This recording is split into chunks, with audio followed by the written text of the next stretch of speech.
దానిని ప్రకటించే స్త్రీలు గొప్ప సైన్యముగా ఉన్నారు. మనం మగ్దలేన మరియ గురించి తెలుసుకుంటున్నాము. ఆమె ద్వారా మనం ఏం నేర్చుకోవాలో ఇప్పుడు చూసుకుందామండి.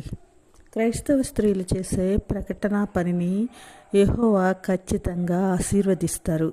కష్ట సమయాల్లో దేవుని కాపుదల తప్పక అలాంటి వారికి ఉంటుంది. ప్రభువు తన పాపాలను ఎప్పుడైతే క్షమించారో అప్పటి నుంచి ఆమె సంపూర్ణంగా తనను తాను దేవునికి సమర్పించుకుంది. ఏ క్షణం కూడా ప్రభు యొక్క పరిచర్యను విడవలేదు. తన కృతజ్ఞతాభావము తన క్రియల ద్వారా చూపించింది. తనను పట్టి పీడిస్తున్న సైతాను శక్తుల నుంచి విడుదల పొందిన ఆమె దేవుని యొక్క అత్యద్భుతమైన శక్తిని ఆమె పొందుకోగలిగింది. అందుకే శిలువ మరణం వరకు ఆమె యేసును వెంబడించటము మానలేదు.